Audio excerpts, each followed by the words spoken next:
nos no mūsu skolas! Vēstīja par Praviņas skolas slēgšanu vairāku gadu garumā. Ar visdažādākajiem paņēmieniem pretojās gan audzēkņi, gan vecāki, gan skolotāji, bet mainīt lēmumu neizdevās. Tuvojoties jaunajam mācību gadam, tomēr skolas durvis ir vaļā, un šeit rosās biedrības 99 Baltie zirgi pārstāvi, kas turpmāk būs jaunās dzīvās skolas stūrētāji. Būtībā šai skolai bija paredzēts liktenis, ja mēs runājam par vārdiem dzīvību un tāda nomiršana, ja, dabiskā nāve, ja tā skaitā arī šeit apkārtējo cilvēkiem, ja teiksim, pazūd kaut kāds atbalsts centrs, bet tomēr šeit ir izveidojusies atkal jauna skola. Un tas ir Latvijā šobrīd pirmais gadījums, un es ceru, ka tas nebūs vairs pēdējais gadījums. Atšķirība ar ierasto skolas ikdienu būs daudz.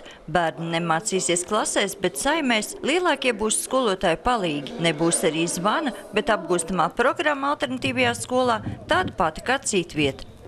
Tad, kad ir ģimene, kurā ir dažāda vecuma bērni, viņu nesauc par apvienoto klasi. Tā ir saime, tā ir ģimene. Un šeit būs tas pats.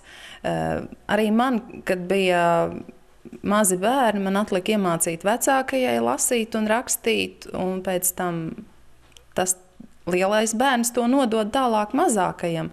Un šeit pēc līdzīga principa. Skolas izdzīvošanas ābets ir izglītības un biznesa apvienotais modelis. Bet tas ir mūsu nākotnes redzējums, un mēs tam ticam, ka mazajām lauku skolām draudz slēgšana dēļ kā? Dēļ tā, ka tas ir nerentabli. Tātad naudas ir par maz, lai varētu uzturēt, jo visādi citādi jau ir labi, ka laukos ir skolas. Es neesmu dzirdējis, ka kāds teikt, laukos skolas nevajag. Tātad naudas ir par maz. Šī gadījumā mēs saskatām, ka ir vieta, kuras potenciāli mēs varam izmantot, piepelnot trūkstošo naudu klāt. Liela vērība tiks veltīta arī dažādām praktiskām nodarbēm. Tiek veidot kalēju darbnīca un keramikas studija, kurā darbosies gan bērni, gan pieaugušie. Pašlaik dzīvajā skolā pieteikušies jau vairāk nekā 30 audzēkņi, un tā ir trešā biedrības 99 Baltie zirgi struktūra vienība. Kā šis modelis spēs iedzīvoties Praviņās, rādīs laiks, bet pašlaik šķiet, ka gaismiņa tuneļa galā ir parādījusies. Sandra Letāņa, Andris Pāns, TV Spektrs.